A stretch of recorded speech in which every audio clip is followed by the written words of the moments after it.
Olá! Hoje a gente vai desvendar uma tecnologia que muita gente já ouviu falar, quase sempre ligada a criptomoedas, mas olha, o potencial dela vai muito, muito além disso. Estamos falando do blockchain, a tal da infraestrutura invisível que aos pouquinhos está se tornando a base da confiança no nosso mundo digital. Certo, vamos direto ao ponto. Pensa no seguinte cenário.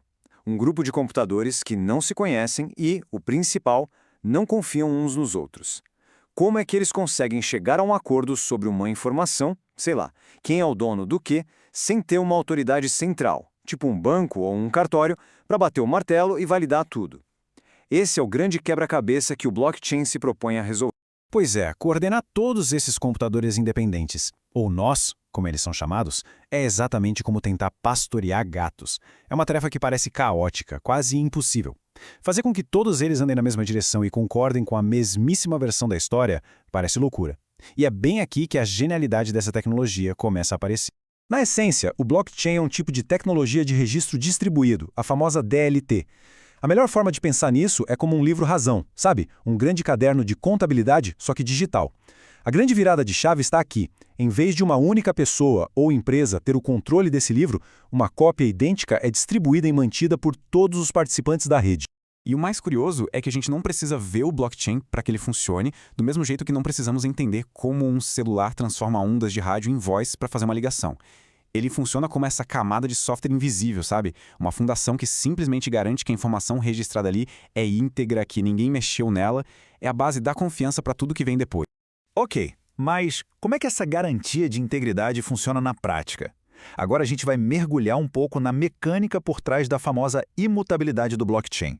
E ó, pode relaxar, nada de matematiquês por aqui. Vamos usar analogias bem simples e visuais. A primeira pecinha do nosso quebra-cabeça é o tal do hash. Pensa nele como uma impressão digital única para um bloco de dados. Cada conjuntinho de informações recebe essa assinatura digital. E aqui está o pulo do gato. Se alguém alterar qualquer vírgula, qualquer ponto nesses dados, a impressão digital muda, e muda completamente, de um jeito drástico. Isso faz com que qualquer modificação seja imediatamente óbvia. E essa ideia da impressão digital nos leva direto para a corrente, o chain do blockchain. Olha só que interessante. Cada novo bloco não carrega só os seus próprios dados e a sua impressão digital. Ele também carrega a impressão digital do bloco que veio antes dele.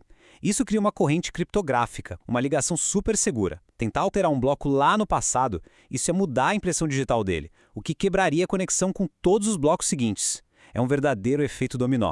Para a gente visualizar isso de um jeito ainda mais claro, a metáfora do tricô é perfeita. Imagina que cada transação registrada é um ponto de lã e um cachecol. Os novos blocos são as novas fileiras de tricô, que vão sendo tecidas por cima das anteriores. Agora pensa na cena. Tentar alterar um ponto antigo, lá no meio do cachecol. Seria preciso desfazer todo o trabalho feito depois dele, um por um. Um esforço gigantesco e que todo mundo ia perceber. É por isso que o registro é considerado imutável. Então, resumindo, a segurança do blockchain se apoia em três grandes pilares. Primeiro, a criptografia, que a gente acabou de ver com os hashes todos interligados. Segundo, a descentralização, não existe um servidor central que pode ser atacado, derrubado ou controlado. E terceiro, a resiliência. Se alguns computadores da rede saem do ar, o sistema como um todo continua de pé, funcionando. É um projeto muito, mas muito robusto. Certo. A teoria é fascinante, não tem como negar. Mas onde é que isso realmente importa no dia a dia? Vamos sair um pouco do código e aterrissar na prática, vendo como essa tecnologia já se traduz em aplicações bem reais, aqui mesmo no Brasil. E aqui a gente já começa a ter uma ideia do alcance da coisa. O que essa tabela mostra é a versatilidade incrível da tecnologia. Esquece aquela ideia de que é só para finanças. A gente está falando de aplicações no campo jurídico, como o caso da Original My, que já vamos detalhar. Gigantes do setor imobiliário, como a Cyrela e a MRV, usando para dar mais segurança nas transações. E vai além, votações e até no rastreamento de alimentos, para a gente saber exatamente de onde vem o que a gente come. É uma gama realmente impressionante. Vamos olhar mais de perto o caso da Original My, que é excelente. Eles usam o blockchain para criar um carimbo de tempo, a prova de fraude em provas digitais. Pensa num exemplo prático. Alguém faz um post ofensivo numa rede social. Mesmo que a pessoa apague depois, o registro no blockchain prova que aquele conteúdo existiu naquele exato momento. E o ponto mais importante, o que realmente vira o jogo, é que essa tecnologia já foi aceita como prova válida pela Justiça em São Paulo.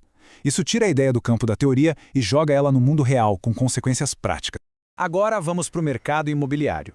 Gigantes como a Cirela e a MRV já fizeram operações de compra e venda de imóveis usando essa tecnologia. Qual o objetivo? Trazer mais segurança e principalmente agilidade para um processo que todo mundo sabe que é lento, que é burocrático. A ideia é funcionar como um tipo de cartório digital. E o mais impressionante é que isso mostra a indústria se mexendo, inovando, mesmo enquanto a regulamentação ainda está sendo discutida.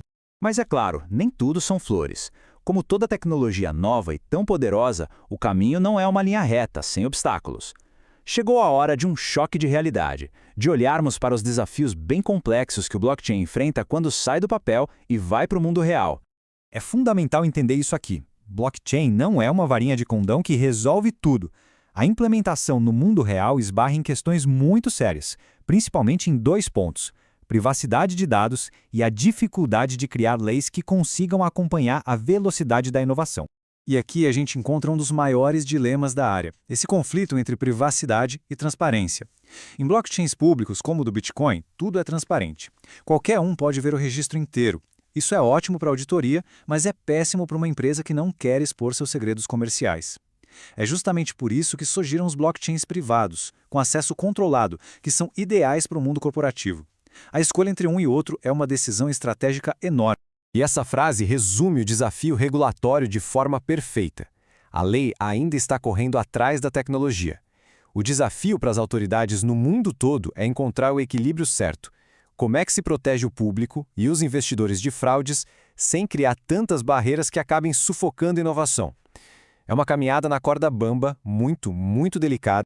Aqui no Brasil, a CVM, que é a nossa Comissão de Valores Mobiliários, tem adotado uma postura bem cautelosa, mas muito atenta. Em vez de criar uma regra geral que poderia não funcionar, eles analisam as ofertas de criptoativos caso a caso, para decidir se aquilo se enquadra ou não como valor mobiliário. E uma iniciativa muito interessante é a proposta de um sandbox regulatório, que é basicamente uma caixinha de areia, um ambiente controlado, para que empresas inovadoras testem seus modelos de negócio sob supervisão antes de irem para o mercado aberto. Agora, vamos dar um passo para trás e olhar o quadro geral. A consequência final de toda essa tecnologia não é só otimizar um processo aqui ou criar um cartório digital ali. É sobre mudar, de um jeito fundamental, como a confiança funciona na internet. E isso nos leva direto ao conceito de Web3. A Web3 é vista como a próxima grande fase da internet. Pensa assim, a Web 1 era para a gente ler. A Web 2 das redes sociais é para ler e escrever. Já o Web 3 é sobre ler, escrever e possuir. A ideia é uma internet onde os usuários sejam os verdadeiros donos dos seus dados, dos seus ativos digitais e não as grandes corporações. E a tecnologia que destrava isso é o blockchain. Então, o ponto crucial, a grande ideia por trás de tudo isso é esta. Estamos no meio de uma mudança de paradigma. Estamos saindo de um modelo onde a gente precisa confiar em intermediários, bancos, governos, grandes empresas, para um modelo onde a confiança é depositada diretamente no protocolo, no código. Um código que é aberto e pode ser verificado por qualquer pessoa. E as implicações disso são profundas. A confiança deixa de ser uma questão de reputação ou de uma lei no papel. Ela se torna uma característica embutida na própria rede.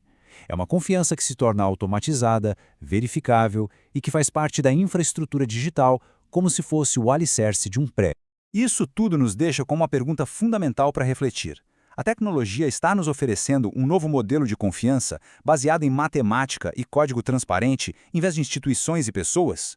A grande questão é, será que estamos, como sociedade, prontos para fazer essa troca? Trocar a confiança em pessoas pela confiança em código? A resposta para isso vai, sem dúvida nenhuma, definir a próxima década da nossa vida digital.